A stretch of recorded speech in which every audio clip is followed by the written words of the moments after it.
Well, hello and welcome to our latest episodes of Security Noise, CactusCon, a succulent security event. And now that everyone is totally uncomfortable, I will go ahead and introduce our guests. I have Justin Bollinger and Whitney Phillips with me today, who both spoke at the event. We will hear a little bit about their presentations later. You have heard on the show about some of Justin's discoveries before, and he can also give us some updates on that as far as things that he's seen. All right, before we get started today, I do have one announcement, and that is you can join our Discord channel. That is discord.gg/TrustedSec. Also, we will be having a special event. Our own Alex Ball is discussing his DIT Explorer tool, and that will be March 13th, 2025, and the time will be 9:30 a.m. Central Daylight Time. DIT Explorer, if you're not familiar with it, is a tool for going through ESEDB or NTDS DIT files, as is probably the most familiar thing that folks encounter with those. So if you are interested in exploring some of those database contents offline, that is someplace you'll want to be. And other IT announcements, if you've got a Palo Alto firewall, either make sure your automatic updates are on, or you probably want to look at updating it, because we have yet another entry with CVE 2025-0108 in our annals of security vices that get owned. So you may want to check that out as well.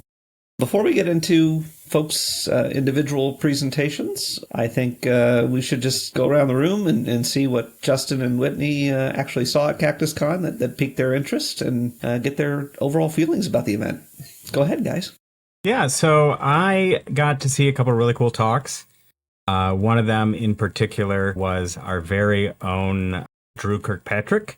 He put together a program called JSTap, and it basically is a client-side hook that you can basically take over the entire browser session by embedding this little JavaScript into a landing page. Really super cool. I definitely plan on using that to troll some of the college students with the competitions I got coming up. So, yeah, and I went to a talk about JWT manipulation, so kind of gave me a different perspective and something I can use towards my attack path. And then I also felt like the conference was small enough that you could get around, but still had that kind of bigger conference feel. So it was overall a pretty good conference, from my opinion. So I'm not personally real familiar with CactusCon. I've certainly never been myself. Who's the audience? Is it mostly practitioners, your CIO types? Well, so there's a mixture. I'd say the first day on Friday, there was a lot of students. Yeah. I think possibly one of the local universities gave some sort of class credit, because there was a lot of cybersecurity related majors. The people that we were came by to talk to us. Yeah. There was a CIO forum, though, so there was a little bit of mixture of both, but I'd say primarily it was people looking to learn.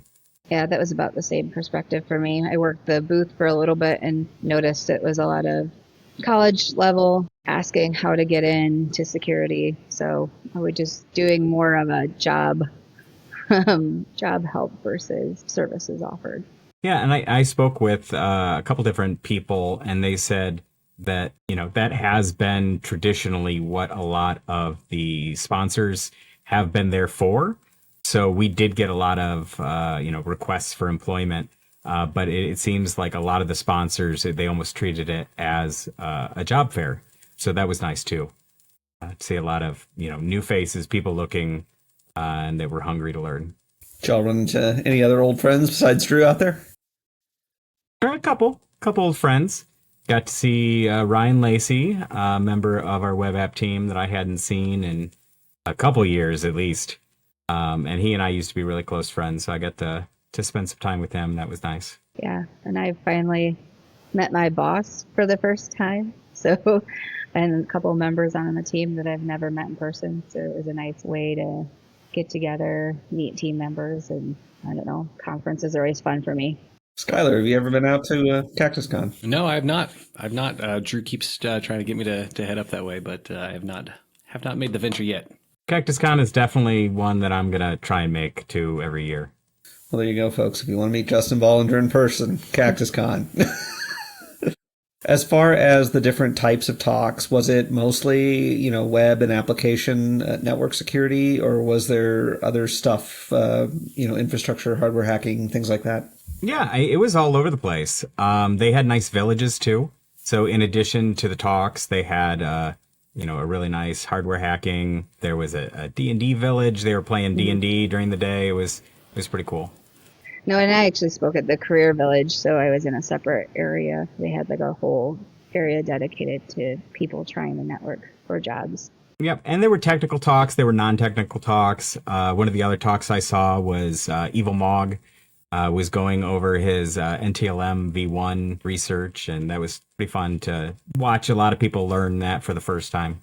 Was that new research or older stuff that... I can't remember if the attack has a name or not, but essentially NTLM v1 is just 3 single des keys.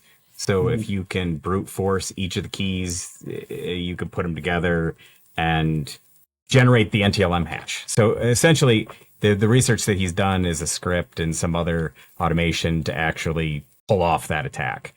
So it's become pretty handy recently because whenever we have NTLM v1, we used to set a static parameter and then put it to, say, crack.sh, which was a service that would crack that for you with rainbow tables.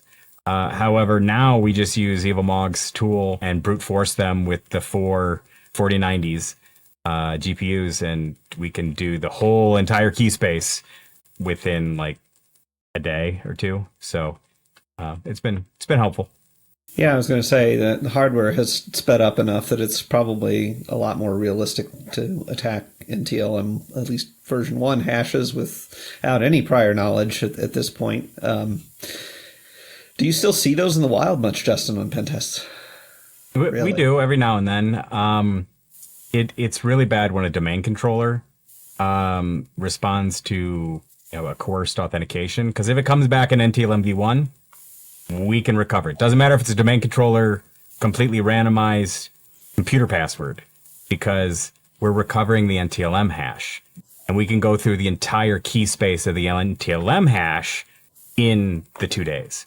So doesn't matter, we're going to recover a hash that we can pass the hash with. So if we see it, it's a bad day for everyone involved, but we do see it a lot.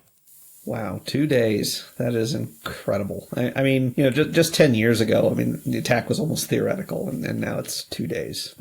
That's really amazing.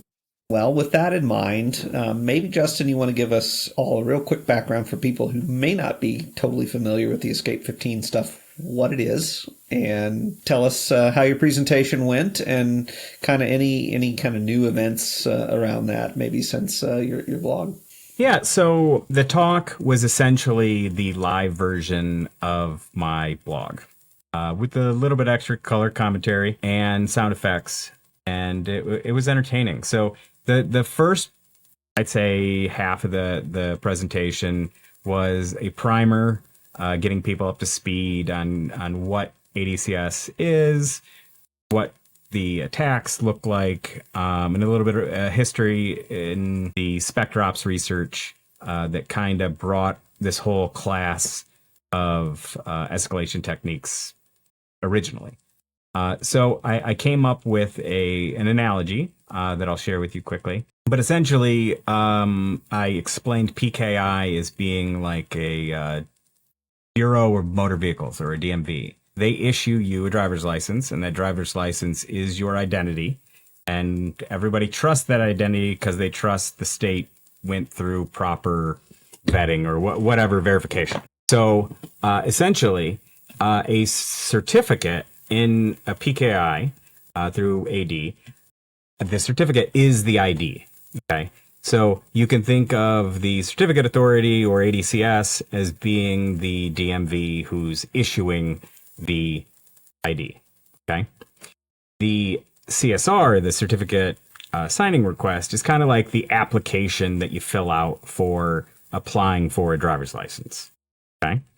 Well, the original SpectreOps research essentially was all around the ability to be given a blank form for your ID, and then being able to put whatever username or whatever name you wanted in the driver's license.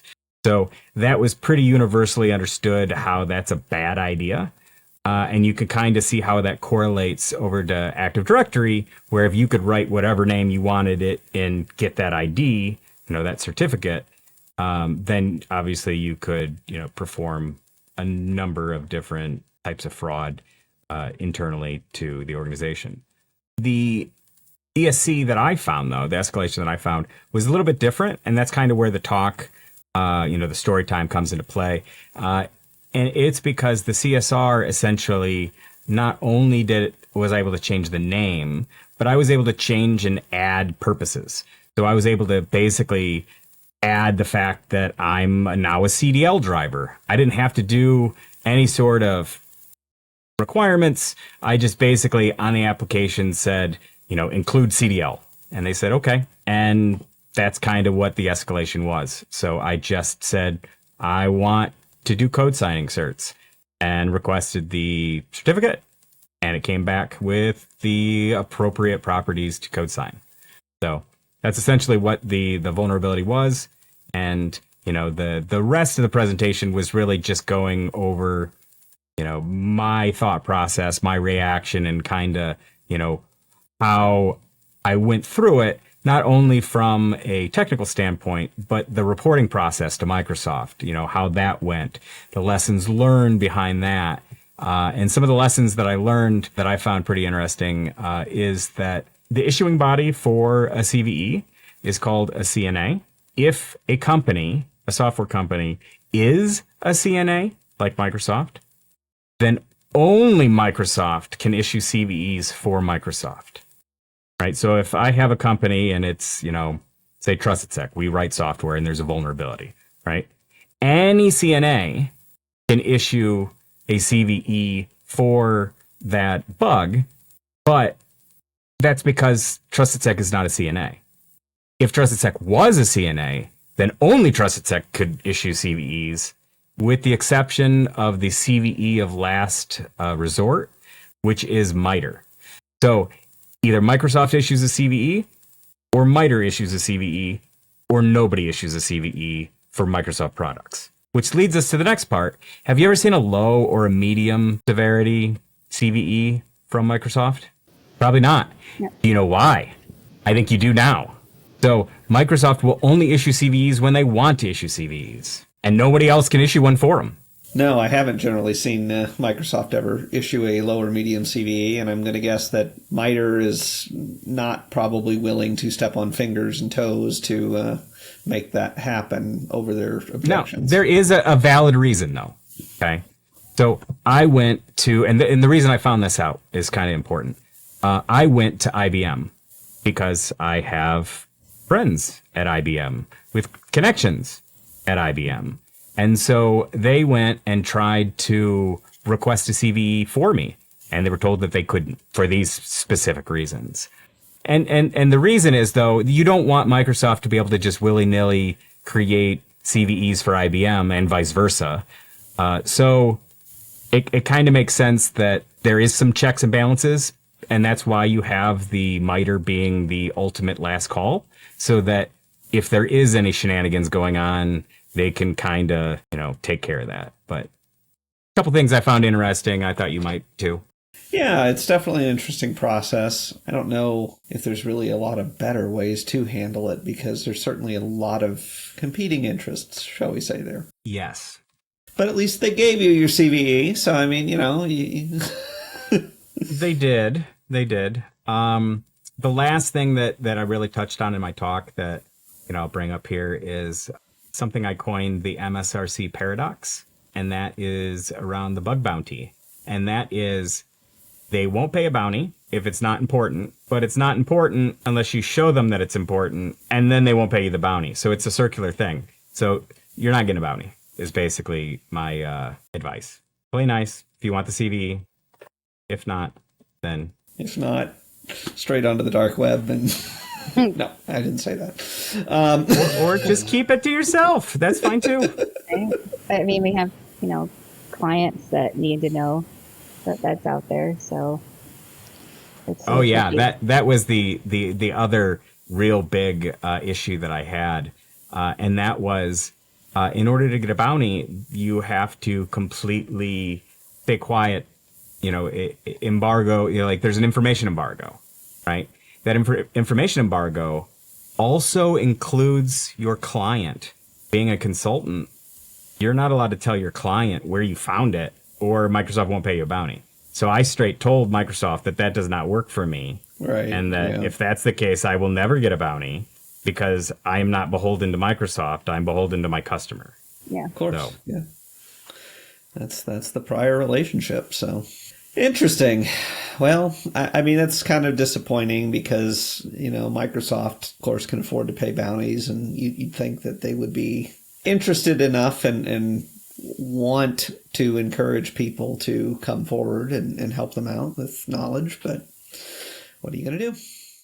Well, let's turn it over to Whitney. Whitney, you presented at CactusCon on presenting at conferences or Yeah. creating conference talks. Yeah. Tell us a little bit about that. Well, first, I want to actually congratulate Justin on giving his first conference talk. So he did really well. So Thank you. He didn't really see my talk, so he could have learned some tips from that. No, I'm just kidding. No, he did really well. So Ooh, gloves are off. I know, no, I'm just kidding. He did awesome for his first talk. It was like he didn't even need to practice. So I was proud of him. But Good job. yeah, so mine was on giving a conference talk, and I was in the Career Village. So I started doing this talk last year at GERCON, and I felt like I got more of a reception or like more questions asked, more people talking to me afterwards on this particular subject. So I decided to submit it for CactusCon and got accepted. So I normally do my mobile application security talk, and that's fine. It goes through like all the steps that I do in a mobile test. But for this one in particular, I start off kind of basically going through my methodology of how I find a conference, apply for a conference, how do I make my talk, things to think about before the conference, things during the conference, and then what to do afterwards. And I felt like for this one in particular, it went pretty well. So I go through, I'll start talking about the conference, but then I'll also stop in the middle and let people know, like, here's a gentle pause that I'm taking. So I'm kind of interacting with the crowd as I'm going. I let them to ask questions as needed. Other things, like I would take a drink of water and I would tell them taking a drink of water is a good way to slow yourself down in a conference talk and kind of give yourself a much needed break.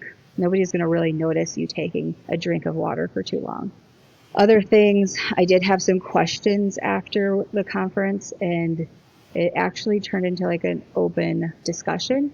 So it was kind of neat. You don't really see that in talks, but I had somebody ask me, what if I have something that's unfinished, but I want to talk about it? So that spawned into somebody else in the crowd. She was like, well, you should submit it. And then she's done talks before, and she gave ideas. And then our boss, Scott, also gave different perspectives on conference talks. So it was kind of unexpected. And I know it's not your traditional like 0-day conference talk, but I feel like if I can at least get a few people to want to do a talk, then we're helping to build our security practice out, or security field. Awesome. Was it easier to like create a talk about creating a talk, or is it easier to create a talk about an InfoSec topic like you would normally do? I felt like they were equally the same. So I guess the conference talk was a little bit easier because it's just my own perspective, where like sometimes I still get imposter syndrome and I start talking about my mobile, and there's always going to be somebody that knows just a little bit more than you. So sometimes that can get like intimidating, but this one is just my own perspective, what has worked for me. Take it with a grain of salt. Here's some guidelines, and may work for me, may not work for somebody else, but I feel like, I guess this one would be easier from my perspective. Well, fair enough. So how would you, or how do you handle like just super difficult questions? So let's say somebody in the audience, you're talking about mobile, and somebody who maybe is more knowledgeable about something that you're talking about asks a very specific technical question that maybe you're not familiar with. How would you handle that as somebody who's on stage and facing, dozens, if not hundreds of people? So what I've learned is to just be upfront with them and say, I actually am not too familiar on that topic. And then I say, let's meet up after my talk and maybe we can discuss it more, or we can try to figure out some answers for you. And that's much like even with the client work, it's the same thing. If I don't have the answer, I'm always willing to go and discuss it offline. It's better than hemming and hawing like on stage, and then you don't want to give them an incorrect answer. So Right. Yeah, because most people just going to conferences and seeing talks, like sometimes you can tell when they're, I don't want to say, BSing, so to speak, but like you said, if they're not very knowledgeable, but they need to play the part, or they want to play the part, I can see most audience members can tell if the person's being genuine or not with your response. So outside of your talk, what was the coolest or your favorite part of CactusCon? it seemed like I kind of liked how small it was, and you could tell that it was definitely a tight-knit community, much like GERCON. So it seemed like an at-home type feeling versus getting lost in a giant conference. Yeah.